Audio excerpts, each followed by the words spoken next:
everyone. My name is Rachel Taylor. I am the Director of Security, Risk, and Trust at Docker. I actually started my career in compliance, so heavily focused on SOC 2, ITGC, security controls audit. So I've had a lot of experience in security and privacy controls throughout my career, getting on 14 years plus of kind of being in the compliance area. And AI has really become a passion topic of mine. There are so many nuances to AI. It brings a plethora of challenges and complexity that I really find fascinating. And I think it's really unique and kind of brings a challenge to the industry as a whole. This presentation is really aimed to help those in security start thinking about security and privacy at the forefront of AI development. So as you're starting to develop AI tools internally. And a little bit of a fun fact about me, I love The Mandalorian. I'm a huge Mando fan, and I've kind of adopted Mando as my official image at work. And I use this is the way, but security is the way as like kind of a motto.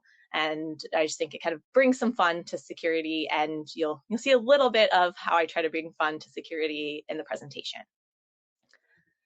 So this is a very high level kind of data flow and infrastructure diagram for an AI tool. Right now we're focusing and looking at where the threats may come in for AI specifically, which is different than other tools out there, right? And this is specifically around the data, how that data is collected, processed, and stored, and how the data is used, if it's used to train the model.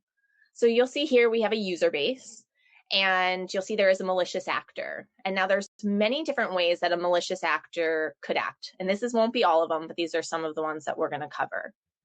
So you've got days of poisoning, privacy violations, evasions, and abuse. So let's see kind of how those may enter. So you kind of see how we've got a malicious actor kind of injecting a virus, basically, and poisoning the well. So data poisoning, which is one of the first ones, may come in various forms. And it's not always necessarily malicious. It could be accidental, depending on the source of the data that you're collecting.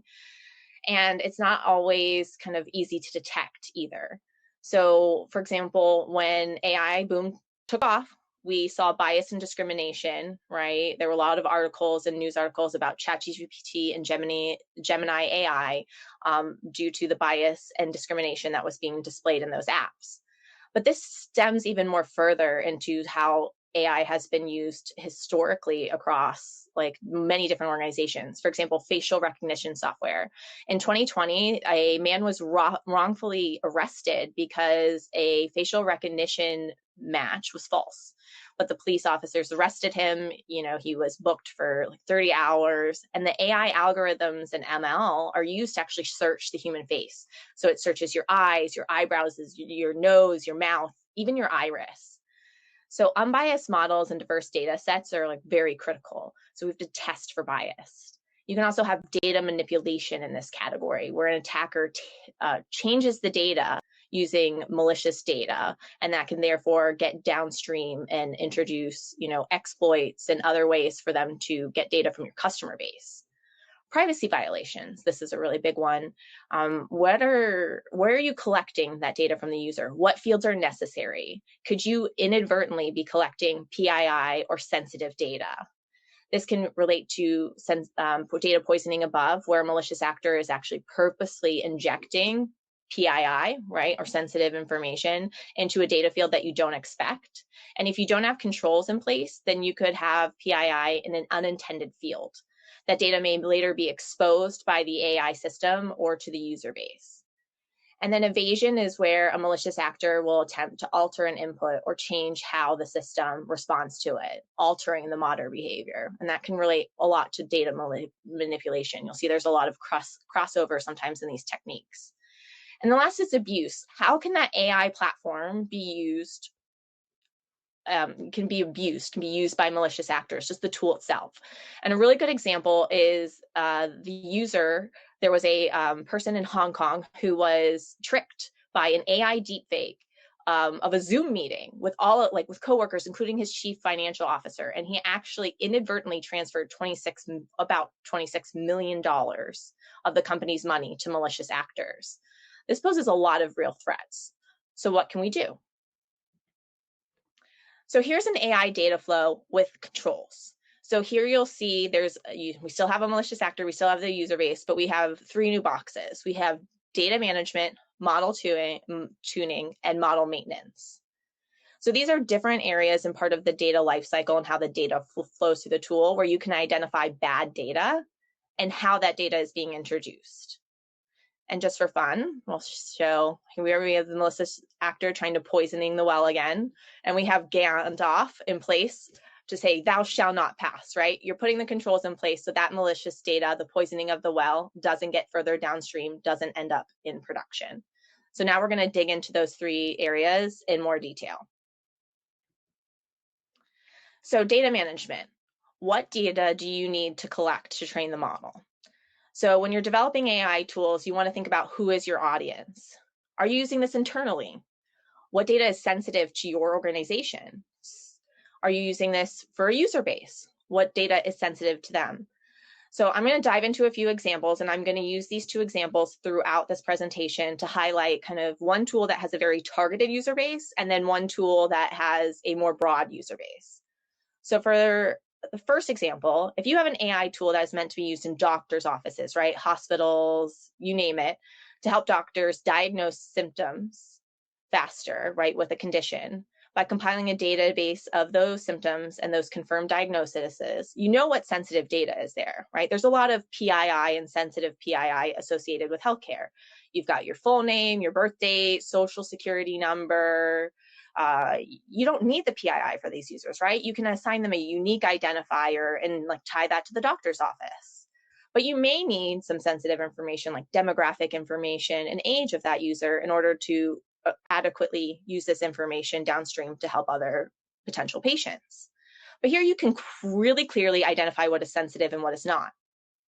Now, let's look at another example. If you're developing a tool that is used by developers, right? And let's say it's aimed at helping you identify coding errors, maybe making suggested prompts for the code, and overall ease the development process. That's harder to do, right? Because there may be sensitive data in fields kind of that aren't always there. And I'll give a good example, the environment field. That may be used to pass secrets. It may also be used to pass non-public information. You know, I work at Docker, so like an image name, right? A private image name. And that, you know, from the developer to the tool.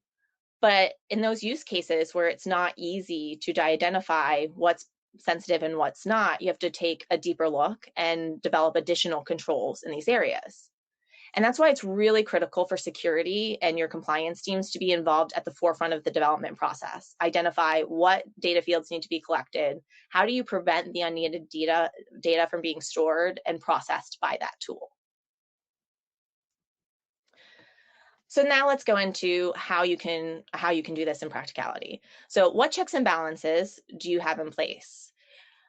You know, you need to monitor for bad data. So I'm going to return to the 2 different examples that I had before. So in healthcare, what data is expected? For certain data fields, like such as ethnicity, you can have allow lists that contain certain options to ensure that you're not collecting anything unexpected, right? There's only a certain amount of data fields that you would expect in this field, and you can prohibit from collecting CRUD data if there's an open data field in maybe one of the doctor office's systems.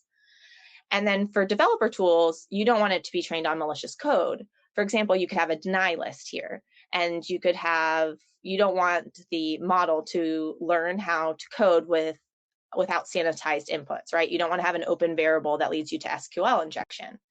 But then you also could have another option. What if the code is starting to suggest packages that have CVEs? Well, the first item's easy to detect. You can do a deny list and you can prevent that from getting into the model. But CVEs is going to be harder to detect because that is rapidly changing. New packages are always being introduced, new CVEs are being found, and you have to kind of train that with a model to constantly update the available packages if you get down to suggesting at the package level. And then that kind of brings us down to the next item. Are you evaluating the legitimacy of the user and the user activity? So in the healthcare example, you have a more defined user base, right? It's going to be doctors' offices, it may be a physician's assistant and things like that. The tool isn't open to the public. But there could be still insider threats to that user base. And that insider threat may be a doctor that could be accused of malpractice, right? Who may have his license taken away, or medical board complaints, or even kind of having a physician incorrectly enter something. So what checks and balances do you need to have in place? Well, you could implement a control where you're checking if a doctor's license is revoked and you're reviewing that data, right, to make sure there isn't anything unusual. You may even pulling that data from the model if you have built the proper controls in place, and you can just scrub that until you know for sure that these symptoms and diagnoses are correct. And then you could also, right, have a data flow where sometimes, right, a doctor may misdiagnose someone, and or new symptoms may come up and they have another diagnosis. You could introduce a manual review process on the doctor's side to manually review, maybe not the whole entire patient base, but a subset of the patients, right, where there was a new symptom potentially that was introduced that you haven't seen kind of down the line. Well, in the developer code example, right, you may look at spam and bot account creations. If, let's say, the developer tool is open and you have a free account option, does that free account, the free accounts, do they train the model? If they do train the model, are you monitoring for the legitimacy of the activity? If you see 100 bot accounts were created using the same domain on the same day and they're entering the same code, you may have a trigger or an alert where you go in and perform a manual review before that data gets to the model. All right. And so next, kind of alerting and monitoring, which is part of your data management, right? And I've kind of going to turn here about adaptive configurable controls. So the whole point of AI is to grow, right, adapt and learn with the user base and the events that happen with that user base. This also means that your controls have to adapt, grow, and learn with the user base. And that adds complexity to setting configurations, as these configurations are going to have to change, right? You may have to set thresholds that change. And this is different in a lot of cases for security where, an AWS S3 bucket is either public or it's not. You either have encryption set or it's not. Your password, length is a set number of characters, and you can add complexity. And while these standards may change, NIST, right, a couple of years ago changed the password requirements and no longer rotation. With AI, those configurations are going to have to change more rapidly, which makes it more complex for your security and even your development teams. So when you're looking at your user base, if you're setting thresholds, right, to qualify, when new data is being added to the model, you need to look at that threshold as dependent on the user base and the number of events, right, that user base. So let's kind of dive into the healthcare example again. So you might narrow it down to specific diagnosis. So so your threshold is at the diagnosis level. And let's say you see a new symptom. You have to make a decision. Are you going to immediately surface that new symptom to the entire user base? Will you show that only like 1 out of 500 patients showed that symptom? Or will you wait and set a certain threshold where symptoms have to be seen in a certain percentage of patients before you show it to that user base? So these are all things that you have to think about when you're designing the software.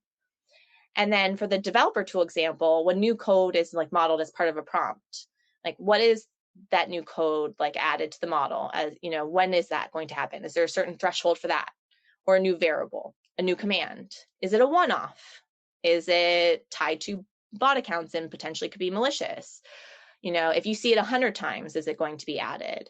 Is there validation kind of back to that specific language or the tool that may have introduced that code? So these are kind of controls that you have to think, and some of these can be automated and some of these can be manual. And then you also need to think about the anomalous activity. It may not always be malicious, but you need to think about when do you see certain spikes? Should you go investigate those spikes? And that kind of relates back to the alerting and monitoring that I talked about in the slide before.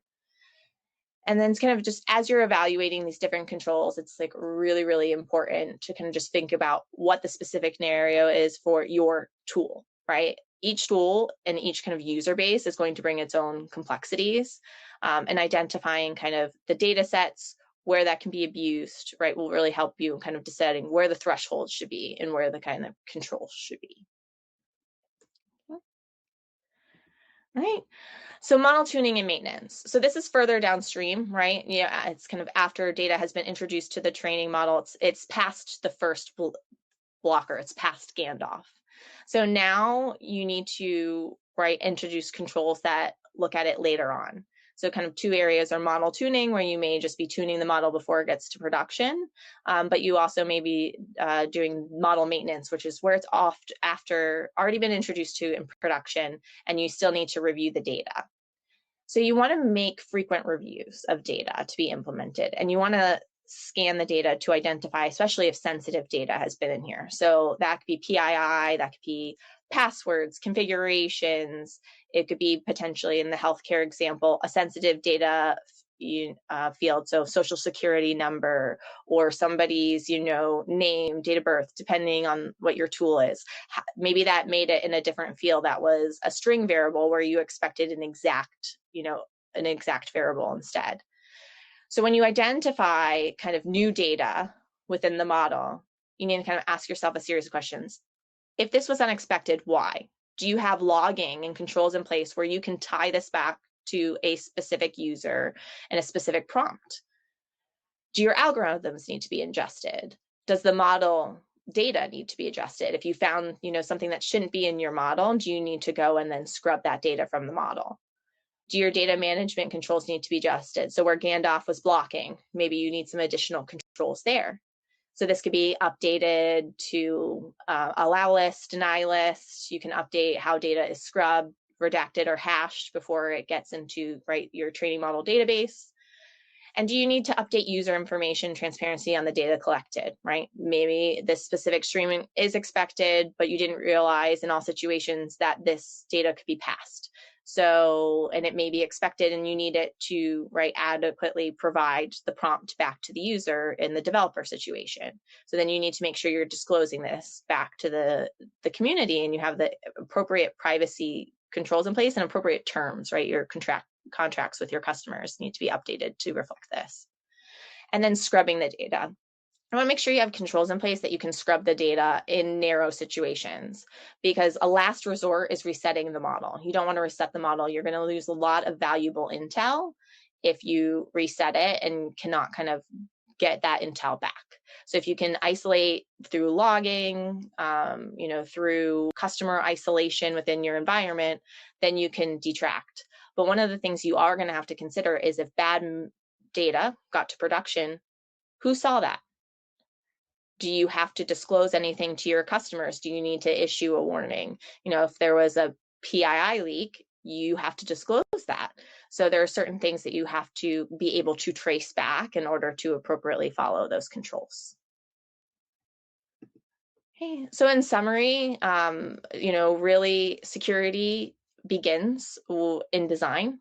This is especially true with AI, because you need to develop these controls as part of your tools, right? These are actually integral parts of how your data is collected. So after the product is built is just too late. You want to identify the data fields up front. You want to make sure that you're classifying them and categorize them appropriately in terms of your internal classification policies. If you don't have an internal classification policy, you can use the privacy legislation, and NIST, ISO 27701 have really good categories that you can utilize. And complete an AI threat model. You need to identify where a threat actor could come in, where bad data could come in, where evasion could potentially, right, come in, and how that platform may be abused, right, by an external actor, and even insider threats as well. And then you want to focus on data management and really data quality controls. So it's not just data loss prevention, but it's data collection prevention. You do not want to collect any sensitive data. You really don't want to collect any data that you don't need specifically for your AI tool's purpose. So it's really important to prevent all those data fields, redact them, hash them, don't collect them. But it's really important to minimize the data impact. It'll help you further along the lines and reduce the risk of introducing data that you shouldn't have, and causing a privacy violation. And then you want to focus on allow list and deny list, being able to firmly set those and make sure that you're updating those, right, as things change and your model and your user base grow. adaptive configurable controls, so making sure that you have those controls in place and those configurations are growing, figuring out how you can model them. You can even use AI, right, to analyze things, events that are happening and help you model what those algorithms should be if you're setting a threshold. Manual review, right? Like in the healthcare situation, you may need a manual review process in place to make sure that you, like, one, are not having bad data getting into the diagnose and symptom right pool, and then making sure that you're reviewing data after it's gotten into the model. You have to, it's kind of like a bonsai tree. You have to constantly prune it and make sure, right, help it keep its shape. And then model tuning and maintenance. Again, kind of similar to what I just chatted about above, but making sure that you have those downstream, that you've got the quality controls in place, you've set separate blockers, right? It's not if someone gets in, it's when and what controls you have in place to kind of narrow the impact and the scope to your user base. Okay. That's the end of my presentation. I did want to leave about a couple of minutes left for questions. So if you have any questions, please feel free to put them in the chat and I will answer.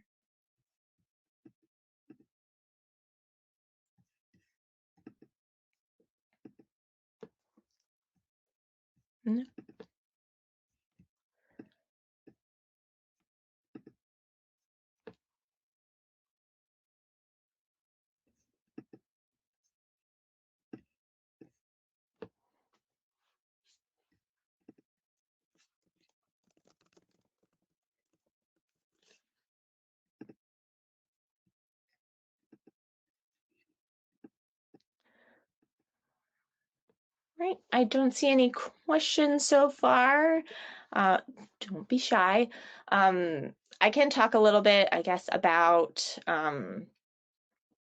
right, one of the aspects I didn't cover here too much, and kind of a little bit about why I put this presentation together in case anyone has a question.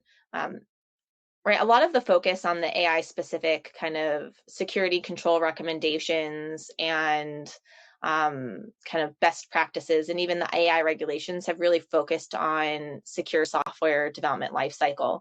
And this is still really important and obviously really needs to be followed for AI.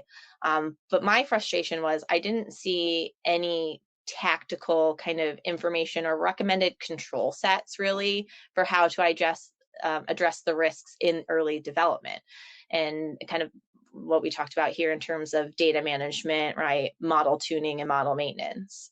And I found it very frustrating, right, that the guidance kind of wasn't there. And it's going to be very unique. It's hard to kind of put these things together. And what I'm kind of hoping as an industry is that some of these controls and things like that start being shared. Now, universally, that won't be true because you can't share what your thresholds are and things like that, because that just gives way too much information to an external threat actor who could, right, use that to their advantage if they know what your configurations are or what your thresholds are and how you model that. But I'm hoping that we kind of see a more precise control matrix kind of come up in the, maybe coming months or, at least within a year, that really gives more tactical kind of experience with combating some of these AI unique threats.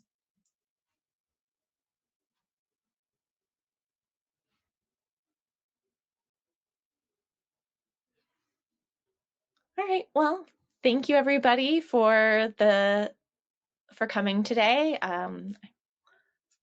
Still no questions, but I really appreciate you taking the time and joining such a great event, the Day of Security.